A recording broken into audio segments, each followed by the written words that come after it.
see, is this going? Okay. So I'm going to turn down the radio.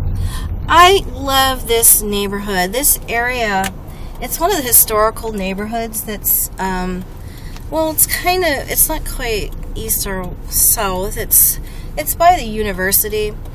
And see how it has like really quaint, little cute little, I don't know, it reminds me of, well, little college towns that I've lived in. But this street, which,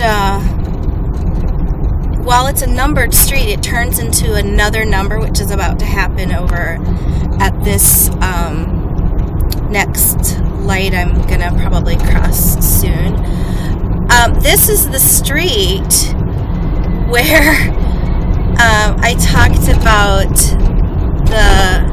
the Vortex when I got pulled over for speeding or whatever, and that it's also obviously the street that has the church that I visit. So I wanted to show it to you because it's just going to be so gorgeous gleaming in the light, because it's a beautiful, bright, sunshiny day, which it always is here, of course, in the Southwest, but maybe like we have so few cloudy days, it's wonderful.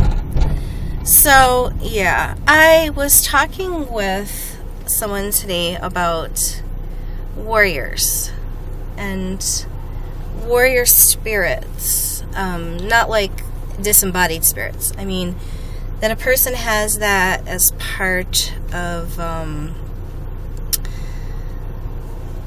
the way that they experience life and their approach, and all the different ways that impacts the choices that they make.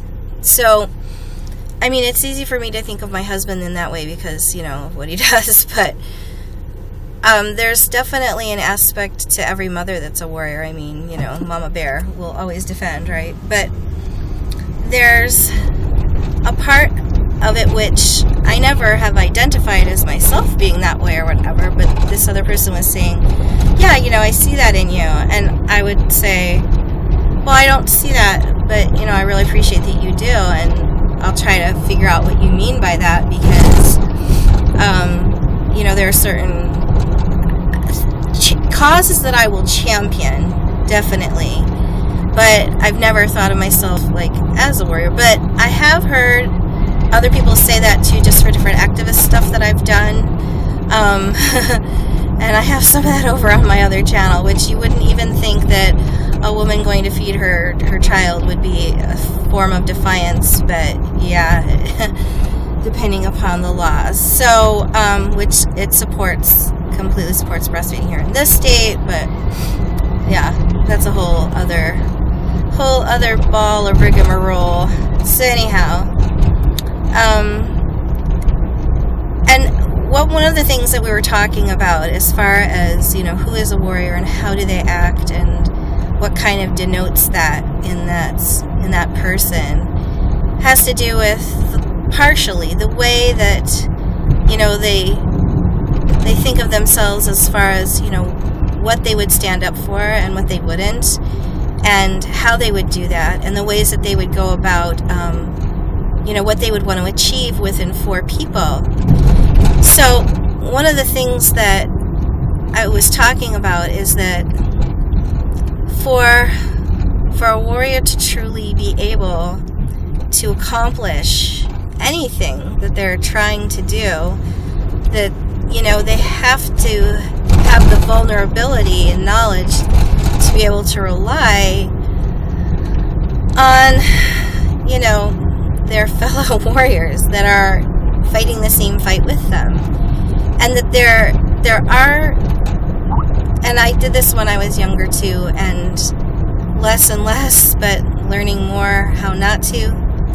And I talked about it in a vlog. I'm going to link it to this one, because if you don't put yourself in the position to be supported, you know, there's such a vulnerability to that, because, well, first you have to admit that you can't do everything alone, right? Then you have to find, you know, well, who is this person, or who are these groups of people, or, you know, how would that even look in my life to feel supported, which, you know, some people just go through life never feeling any kind of, you know, support from other people or their families. race, or, you know, there's lots of people who are disenfranchised for all sorts of, you know, big and small reasons, and, you know, all throughout culture and time.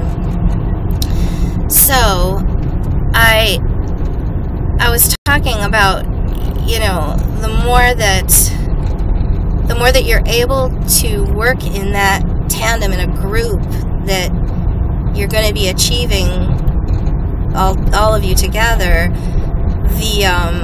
the goal better, obviously, because, you know, when one person falls back, the other goes forward, and vice versa, and everybody gets it done. And that kind of camaraderie builds that, oh, I wish we weren't stopping here, but I can tell you about Rincon High School. Whatchamacallit, that kind of camaraderie is what builds that. Okay, Rincon High School over here is where the choir director, who is the choir director of the church, actually teaches. And so it's kind of funny that it's just further on down the same street.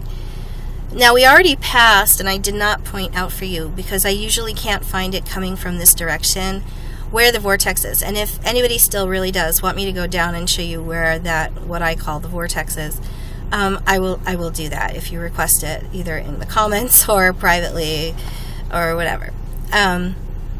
But now I don't really even think of it as the Vortex Street. Like I said, I think of it as, you know, the street where I go to visit the church that I go to. So that's kind of a funny thing, and it's even weird for me to say that because I've never had one of those before.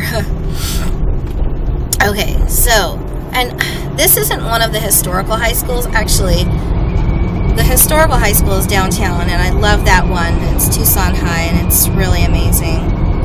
Anyways, so this is Rincon High School. When the Westboro Baptist Church wanted to come and demonstrate at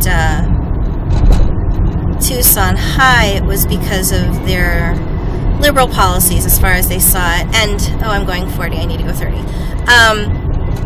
No, I don't have a lead foot, sorry.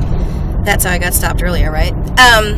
That the angels came out, and I actually had a video, but I was talking in such a sarcastic fashion, I stopped. I like privatized it because I'm so embarrassed that I was so snotty. So if you want to see that one, I've got that, and you get to see the angels in it, which is really cool. The Tucson Angels actually were out last night because there was some LGBT thing going on with a movie coming out, and I think it was being... Message from Jonathan. Oh my gosh, sorry. There was some, what do you call that thing?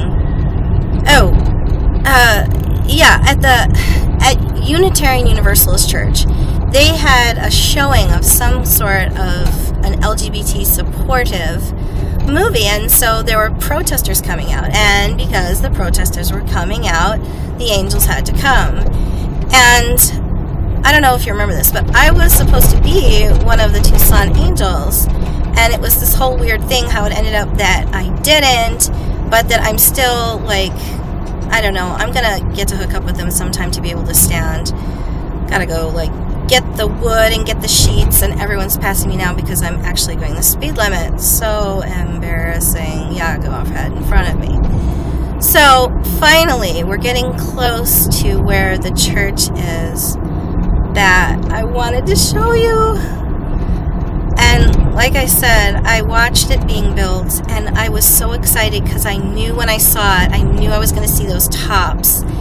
And it's so much more gorgeous than I could have ever imagined. It just gleams. I mean, look at it. It's like the most beautiful coppery looking thing. And that's it. Is that not just completely gorgeous? And if this truck weren't here.